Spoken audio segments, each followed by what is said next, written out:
जिनके आशीर्वाद और जिनके सामर्थ्य और जिनके दम से किसान का परिवार संचालित, सुव्यवस्थित और अच्छे तरीके से काम करता है। आप सबको विशेष धन्यवाद और विशेष प्रणाम इसलिए भी कि ये जो पूरा सप्ताह है, भारत में ही नहीं अपितु पूरे विश्व में अंतर्राष्ट्रीय महिला किसान दिवस के रूप में ये पूरा सप्ताह मनाया जा रहा है। 15 अक्टूबर से लेके और 20 तारीख तक अंतर्राष्ट्रीय महिला किसान दिवस है, जो कि अंतर्राष्ट्रीय स्तर पर जो महिलाएं प्रत्यक्ष रूप से या अप्रत्यक्ष रूप से कृषि से जुड़ी हुई हैं। अब जैसे हमारे जितने बड़े बुजुर्ग नौजवान साथी हैं, सब लोग खेती में खेत जोतते हैं, खेत बोते हैं, खेत काटने में सहयोग करते हैं, लेकिन माताएं बहनें हमारी उस बीज को व्यवस्थित करने में, पशुपालन में जो गाय भैंस हमारी है उसकी देखभाल करने में और कृषि से जुड़ी अन्य चीजों में उनका बराबर से बराबर कंधा मिला के पूरा का पूरा साथ देती हैं। ये तो मानते हो ना आप सब कि पूरा खेती में आप लोगों का पूरा योगदान होता है। और अब जो भारत सरकार की कृषि इंडेक्स रिपोर्ट है उसके हिसाब से ये घोषित किया गया है कि 80% की कृषक परिवार की महिलाएं जो महिला किसान के रूप में स्वीकार है जिनका, वो 80% पूरे के पूरे किसान जगत से जुड़े हुए, किसानों से जुड़े हुए सारे काम को संचालित करती हैं। तो ऐसी माताओं बहनों को समर्पित इस सप्ताह में हम लोगों का पेट भरने के लिए और अन्न उपजाने के लिए आप सबके श्री चरणों में बहुत बहुत सम्मान है। मित्रों और बड़े बुजुर्गों, राजनीतिक रूप से, सामाजिक रूप से आप इतने व्यवस्थित होने के बावजूद जो किसान होता है वो न किसी जाति का होता है, न किसी धर्म का होता है, न किसी और तरीके के विभेद का होता है। किसान किसान होता है और किसान का मूल स्वभाव ये होता है कि वो अपनी जमीन से, अपने खेत से, अपने पशुओं से उतना ही प्यार करता है जितना अपने बीवी बच्चों से करता है। तो हम लोग जब अथक प्रयास करते हैं और अथक प्रयास के बाद भी आखिरी के जब हमारी फसल कटती है और खेत खलिहान से जब हम उपज लेके अपने घरों पे आते हैं तो हमारे हाथ में मुट्ठी भर की खुशियां रह जाती हैं।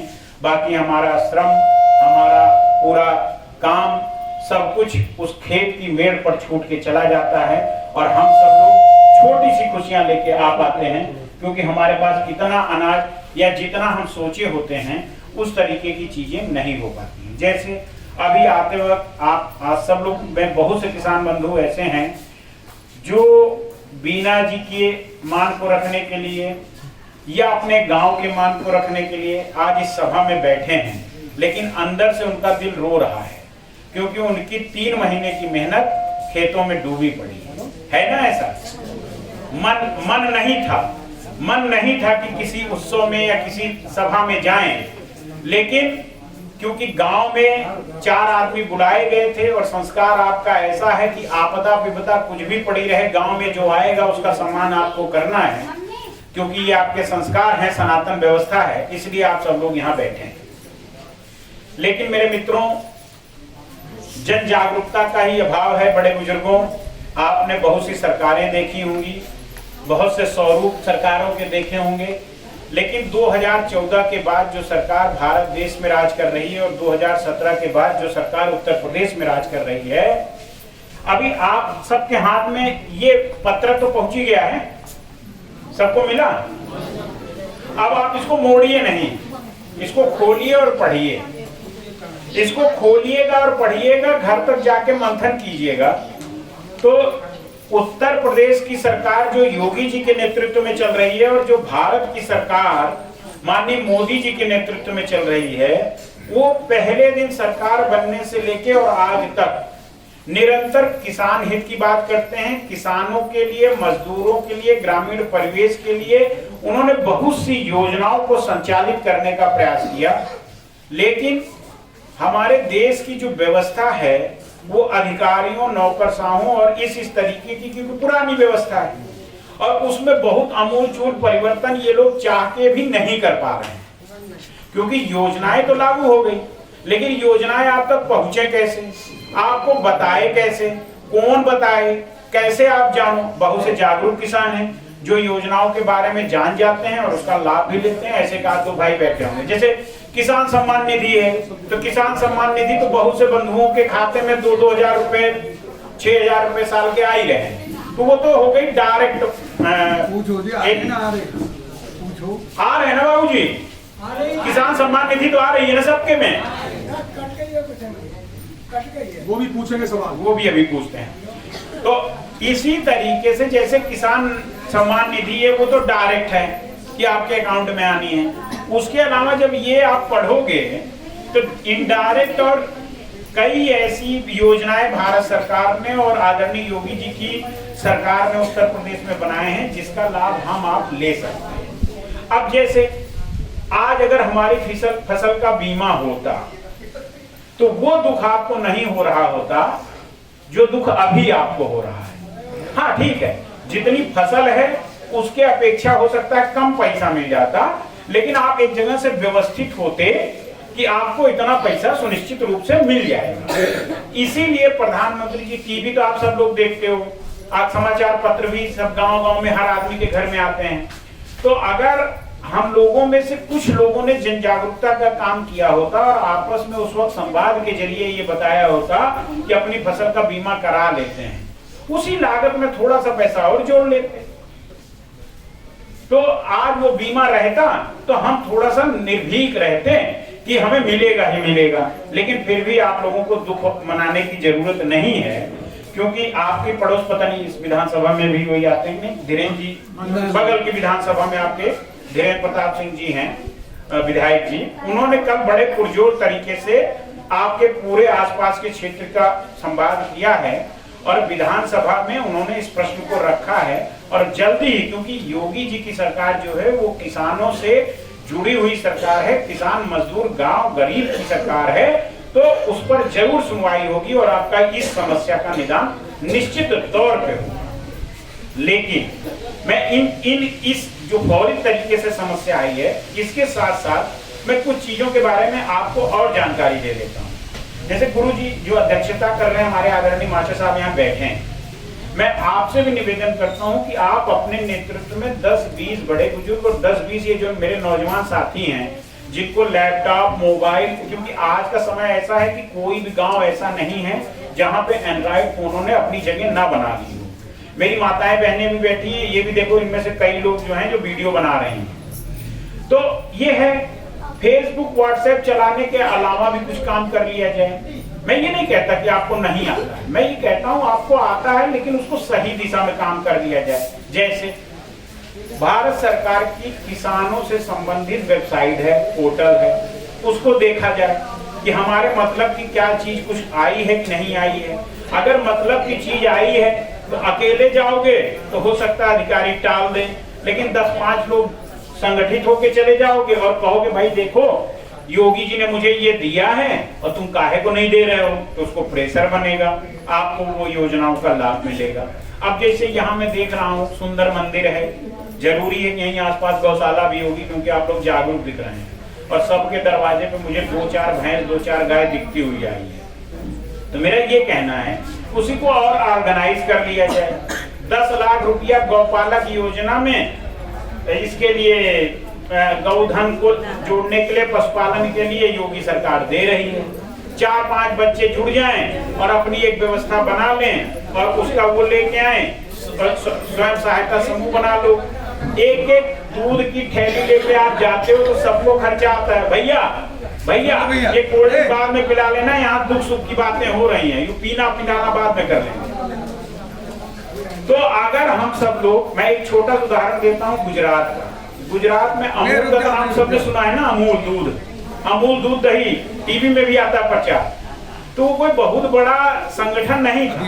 ऐसे हमारे आप जैसे लोगों का समूह था जिसने एक जगह दूध इकट्ठा किया और एक अलग अलग जगहों पे देना शुरू किया। बाद में डेयरी का स्वरूप लिया, बाद में बहुत बड़ी डेयरी बन गई। हम अकेले दूध बेचते हैं, कोई 40 रुपये में बेचता है, कोई यहाँ से ग्रेटर नोएडा चला गया वो 60 में बेच ले रहा है, कोई थोड़ा और आगे चला गया और हो सकता है कोई 32-35 में ही बेच ले रहा है। लेकिन अगर हम सब लोग एक जगह एक व्यवस्था करके दूध को व्यवस्थित कर लें तो हमको ज्यादा पैसे मिल जाएगा, बाकी पैसा जो आए अपने दूध के हिसाब से शेयर कर लीजिए, मतलब एक ग्रुप बनाना पड़ेगा। इस तरीके की तमाम व्यवस्था सरकार ने दी है। उसको लघु उद्योग के रूप में भी हम ले सकते हैं, उसके लिए अलग से पैसा है। यूपी सरकार और भारत की सरकार कम से कम 30 ऐसी योजनाएं हैं, हो सकता है उनमें से कुछ लोगों का कुछ फायदा भी किसी ने लिया हो, अलग अलग योजनाओं का, जो लोग जागरूक हो जाते हैं या समझ जाते हैं या पढ़ लेते हैं या कोई बता देता है तो वो लेते हैं। तो ये किसान कल्याण परिषद का यही मूल उद्देश्य है कि हम आपके बीच में जाए। हमारा कोई राजनीतिक उद्देश्य नहीं है। ठीक है कि योगी जी देश के लिए बहुत अच्छा काम कर रहे हैं, मोदी जी देश के लिए बहुत अच्छा काम कर रहे हैं, योगी जी प्रदेश के लिए बहुत अच्छा काम कर रहे हैं, तो जो अच्छा काम कर रहा है उसकी सराहना करना भी समाज को ही चाहिए और समाज के लोगों को के बीच से ही लोगों को निकल के ये कहना चाहिए कि ये सरकार बहुत अच्छा काम कर रही है, ये काम कर रही है। लेकिन आपको कब पता चलेगा कि अच्छा काम कर रही है? जब हमारे जैसे पढ़े लिखे लोग जो किसान के बच्चे हैं, किसानियत से निकले हुए हैं और आज जो कुछ बने हैं वो किसानियत के पैसे से ही बने हैं, हमारा दायित्व तो बन जाता है ऐसे समय में जब हमको और आपको बदनाम करने की साजिश की। बदनाम सेंस में ये कभी कोई किसान देशद्रोही हुआ है क्या? आजादी के आंदोलन से लेके और आज तक या आगे तक किसान तो वो होता है जिसके हाथ में अगर एक रोटी होगी और सामने कोई आ जाएगा तो वो कोशिश करेगा कि आधी दे दो, अगर आधी से उसका पेट नहीं भरता तो पूरी भी दे देगा। होता है कि नहीं किसान ऐसा? आप भी ऐसे। तो वो कौन है जो पिछले 10 महीनों से हमारी सड़कों को घेर के बैठे हैं? उनको आप किसान मानते हो? बताइए। और काहे लिए बैठे हैं?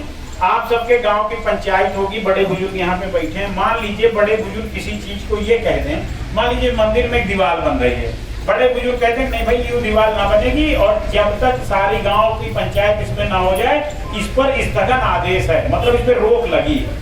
तो आप सब लोग गांव के बड़े बुजुर्गों का तो सम्मान करोगे ना, चुप हो जाओगे उस पर, कह दो कि भाई नहीं बने जब तक सबका निर्णय ना हो जाए। और भारत की सर्वोच्च न्यायालय, वो जो तीनों आप लोग टीवी पे देखते होंगे, हरी हरी टोपी लगा के 4-5 लोग चिल्लाते रहते हैं कि काला कानून, और 10 महीने में ये नहीं बता पाए कि इसमें काला क्या है। तो वो लोग ये कहते हैं कि ये जो काला कानून है, अच्छा मैं उनकी दृष्टिकोण से ही मान लेता हूं कि काला कानून है, लेकिन सुप्रीम कोर्ट ने उस पर 18 महीने के लिए रोक लगा दी है, स्टे ऑर्डर दे दिया है। आप सब लोग भी न्यायालय की व्यवस्था से बहुत भली भांति परिचित हैं कि अगर न्यायालय किसी चीज पे स्टे ऑर्डर दे दे, स्थगन का आदेश दे दे, तो वो चीज एज इट इज रह जाती है। वो चीज तो अस्तित्व में है नहीं। खेती बाड़ी के हो से मुकदमा में आप लोग को भी एक दूसरे के खिलाफ स्टे मिलता है, तो वहां वैसे रह जाता है ना। तो जब वो कानून अस्तित्व में ही नहीं है भैया, तो विरोध किस चीज का कर रहे हो 10 महीने से? और हमारे किसानों को बदनाम कर रहे हो कि किसान विरोध कर रहा है। किसान इतना समझदार है कि उसको देश के लिए क्या। अब कल की घटना है, हम आप बॉर्डर अव्यवस्थित हुआ, जम्मू कश्मीर में बॉर्डर थोड़ा सा अव्यवस्थित हुआ, देश की सेना को डिप्यूट कराया जाने लगा, जिसमें हमारे आपके ही बच्चे हैं, किसानों के बच्चे सबसे ज्यादा सेना में। सेना को डिप्यूट किया जाने लगा, आधी गाड़ियां सेना की निकल चुकी थी, तब तक इन तथाकथित किसानों को पता चला कि सेना जा रही है। बीच सड़क पे, जो सड़क इन्होंने खाली छोड़ रखी थी, उस पे बीच सड़क पे ट्रैक्टर खड़ा कर दिया कि हम तो तुमको ना जाने देंगे। कोई किसान सेना को रोकेगा? जब देश पे समस्या आने वाली हो या दिख रही हो, तो उस वक्त तो हम सब, भाई शास्त्री जी के बहुत से बड़े बुजुर्ग हैं, माट साहब हैं, जब 62 की लड़ाई हुई तो जब लाल बहादुर शास्त्री जी ने नारा दिया जय जवान जय किसान, तो आपके पास हल बैल का पूरा प्रॉपर तरीके से व्यवस्था भी नहीं थी, तब भी आपने इतना उत्पादित कर दिया कि 3 साल का दाना सरप्लस हो गया। हम तो देश के लिए इस तरह सोचने वाले लोग हैं। तो ये कौन है जो देश की सेना को बॉर्डर पे जाने से भी रोक रहे हैं? मतलब ये अस्थिर करने वाले लोग हैं, और इनके बहकाओं में बिल्कुल मत आइए ना। मेरी बात सुनिए, मेरी बात भी मत मानिए, मेरी बात भी मत मानिए, लेकिन आज जाइए, जो लोग मोबाइल चला सकते हैं, गूगल पे सर्च कर सकते हैं, समाचार पत्र पढ़ते हैं, नौजवानों के साथ पढ़िए, देखिए 12 से 14 बार की वार्ता सरकार क्या करेगी ये बताइए। आप किसी चीज पे ठन जाओ, रूठ जाओ, ना मानो, तो सरकार आपको बुला के बातचीत ही करेगी ना। 14 बार की वार्ता में आज कहने गए कि ये चीज हमारी मानो, सरकार ने कहा चलो इस पे हम संशोधन करते हैं, कहते ना ना ना, फिर इनके आका कहते हैं अरे संशोधन पे कैसे तुम लोग मान गए, कहो कि ये खत्म होना चाहिए। तो जो चीज सुप्रीम कोर्ट से स्टे है उसको सरकार कैसे खत्म कर देगी? तो इस तरीके का गुमराह कर रहे हैं और इस तरीके की क्योंकि राष्ट्रवादियों की सरकार देश में काम कर रही है और आप सब भी परिवर्तन को 2014 से देश में और 2017 से प्रदेश में परिवर्तन समझ में आ रहा है ना, दिख रहा है ना माताओं बहनों परिवर्तन। बिजली पहले देखने को ना मिलती थी, पूरी रात खेतों में आप, आपके पति, बच्चे सब खेतों में दौड़ते रहते थे कि अब बिजली आ गई चलो पानी लगा लेते हैं, और उसमें कितनों को सांप काट लेता था, कितनों को क्या काट लेता था, होता था कि नहीं घटना ऐसी। अब तो ये दिन नहीं देखने पड़ रहे हैं ना। तो इस तरीके की सरकार आपके लिए सोच रही है। दूसरी चीज क्या है कि ये जितनी 30-32 योजनाओं का पुलिंदा हमने आपको दिया है, इनको आप पढ़िए और उसके बाद पूर्ववर्ती सरकारों की भी योजनाओं को देख लीजिए कि क्या थी आपके लिए, और आज की सरकार का देख लीजिए क्या थी आपके लिए।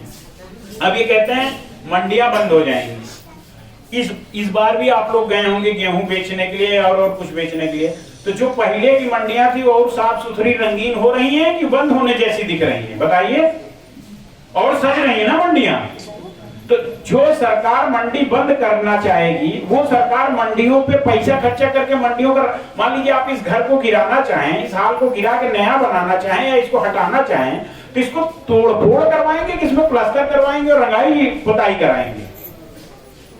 तो वहां तो रंगाई पुताई हो रही, तो मतलब मंडियां नहीं बंद हो रही हैं। तो ये सब तो लगातार झूठ बोल रहे हैं। एक तो ये, दूसरा सामाजिक परिवर्तन भी आप सबको दिख रहा होगा। पहले आप खेत में हल बैल नहीं छोड़ सकते थे, ट्रैक्टर का फार खुल जाता था, मोटरें खुल जाती थी। तो मुझे तो लगता है 2017 के बाद ऐसी घटना तो नहीं हो रही होगी ना, लोटा बाल्टी तो आपकी कोई नहीं चुरा के लेके जा रहा होगा।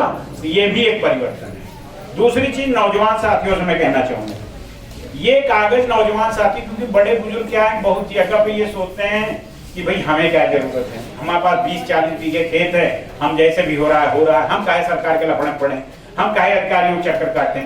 लेकिन मैं नौजवान साथियों से निवेदन करना चाहूंगा कि बेरोजगारी से बेगार भली होती है भैया। मेरे पिताजी यही कहते थे कि बेरोजगारी से बेगार भली होती है। तो दिन भर खटिया तोड़ने से अच्छा है, मैं ये नहीं कह रहा हूं कि आप बेकार हो या कुछ नहीं, कुछ ना कुछ तो करोगे। दिन भर खटिया तोड़ने से अच्छा है कि कोई 4-5 स्कीमें ले आओ, गांव के अम्मा बहनें और ये बाबू चाचा सब बड़ी दुआ देंगे जब इनको बताओगे कि हाँ ये चीज कर सकते हो, या हम लोग इस पे लग के ये चीज करते हैं, आप सब लोग हमें सहयोग करो। देखिए कैसे गांव की दशा बदलती है। और अब तो आपके लिए और सौभाग्य का विषय है कि किसान कल्याण परिषद ने अपना जो उत्तर प्रदेश का दारोमदार है, वो एक बहुत सशक्त महिला जो कि आप ही के बीच की हैं, बीना भाटी जी, इनको प्रदेश अध्यक्ष बनाया गया है। तो अगर इन योजनाओं को आपको चाहिए और आपको कुछ समस्या आती है तो इनका तो नंबर आप सबके पास है, भाई साहब का नंबर तो सबके पास है। मान लो हम लोग चले जाएं, वैसे यहाँ नंबर हमारा है, तो आप इनको 24 घंटा पकड़ सकते हैं। तो मेरा उद्देश्य सिर्फ इतना है कि भारत सरकार और उत्तर प्रदेश की सरकार आपके लिए बहुत व्यवस्थित योजनाएं लेके आई है, जिसको आप लेंगे और जिसको आप अगर लेने लगेंगे तब आपकी आय दुगनी होगी। सरकार ऐसे हवा में नहीं कह रही किसानों की आय दुगनी होगी। और बहुत से किसान संगठन ये कहते हैं आय क्या है, अरे आय वही है जो आज आप कमा रहे हो। अब सिर्फ खेती से तो आपकी आय बढ़ने वाली नहीं अकेले, उसमें तो लागत और बेचने के बीच का बहुत कम अंतर रह जाएगा। खेती के साथ और जो काम है, जैसा कि अध्यक्ष जी हमारे अभी बताएंगे, खेती के साथ साथ और जो काम है, गौ पालन है, मछली पालन है, तमाम चीजें ऐसी हैं जो आज के समय में छोटी नहीं बहुत अच्छा उद्योग बन सकता है। हाँ, बस वो जरूरी है कि गांव वालों को आपस में सहभागिता करनी पड़ेगी, आपस में मिलना पड़ेगा और सबको एक साथ आगे बढ़ना पड़ेगा। एक एक आदमी कहीं नहीं बढ़ सकता। गांव वही सुदृढ़ और समृद्ध होगा जो इन व्यवस्थाओं में साथ जाएगा और माताएं बहनों को साथ लेके एक बहुत व्यवस्थित मुहिम चलेगी। और 2-4 दिन में होने वाला काम ये नहीं है हम आ जाए बता चले गए। आप अगर आप में से सबने मंथन चिंतन कर दिया तो ये 1-2 महीने में परिवर्तन आपको दिखने लगेगा। मान लीजिए आज आप एक योजना की सिर्फ हमको जो है गौपालक योजना का लाभ लेना है और अपने गांव के 5 बच्चों को हमें सेट कर देना है, तो आप कर लोगे।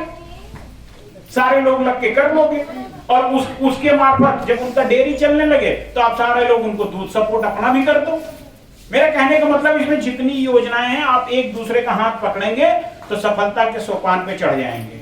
दूसरी चीज, और एक चीज है, एक निवेदन भी कर दूं, लगे हाथ, मैं वोट नहीं मांग रहा हूं, अपना भविष्य मांग रहा हूं। अपना भविष्य मतलब आप अपने अपने मेरे उम्र के अपने सब बच्चों का भविष्य देख लेना। हम व्यवस्थित हो रहे हैं, हम सुरक्षित हो रहे हैं, हम सही दिशा में आगे बढ़ रहे हैं। तो आप सबसे भी करबद्ध हाथ जोड़कर निवेदन है कि सरकारों की रही सही छोटी मोटी कमी जो हमारी वजह से हो या आपकी वजह से हो या जनप्रतिनिधियों की वजह से हो, उसके लिए योगी जी और मोदी जी दोषी नहीं है। उन्होंने आपको व्यवस्थित करने के लिए, सुव्यवस्थित करने के लिए, आपकी सनातन व्यवस्था को अग्रसर करने के लिए, विश्व के स्तर पर, राष्ट्र के स्तर पर आपके स्वाभिमान को बचाने के लिए पूरा अपना जीवन लगा के संघर्ष कर रहे हैं। 20-20, 22-22 घंटा आपके लिए काम कर रहे हैं। कोरोना के पीरियड में भी आपने देख लिया, हम आप बीमार हो जाएं तो महीने उठ नहीं पाते हैं। वो बाबा जी बीमार हुए, मरणासन पर अस्पताल गए, 4 दिन में छुट्टी होके आए। जिस दिन छुट्टी होके आए उसके तीसरे दिन मेरठ से लेके और पूरे उत्तर प्रदेश में कोई जिला ऐसा नहीं है जो इन्होंने 4-4.5 साल में 2-3 बार देख ना लिया हो। पहले के मुख्यमंत्री इतने अंधविश्वासी होते थे कि यहीं आपके बगल में गौतम बुद्ध नगर कभी नहीं आते थे, छूत मानते थे कि जो जाएगा उसकी कुर्सी चली जाएगी। बाबा ठोक के पहली बार से ही आना शुरू हुए और आज तक लगातार आ रहे हैं, नहीं आ रहे हैं। तो इसलिए बाबा से बढ़िया विकल्प आपके पास कोई नहीं है। मैं सिर्फ आपसे हाथ जोड़ के निवेदन करता हूं कि जो सरकार की योजनाएं हैं उसका भरपूर लाभ लीजिए, तब लगेगा कि आपकी सरकार आपके लिए क्या कर रही है। और घर बैठ के आप सब माताएं बहनें बैठी हैं, ये अपना काम करती रहती, जब तक बच्चा वहां पालने में या खटिया पे या मचिया पे रोने नहीं लगता तब तक ये भी दूध नहीं देती है। तो लेना आपको पड़ेगा, सरकार आपके लिए बना दी। ये दस्तावेज कोई मैंने छाप के, हम नहीं छाप के लाए हैं संगठन की, ये सरकार के वेबसाइट से, सरकार की उससे सबसे निकाली हुई आपके लिए सहजता के साथ आपको पहुंच जाए, इसलिए किसान कल्याण परिषद आपके बीच में लेके आया है।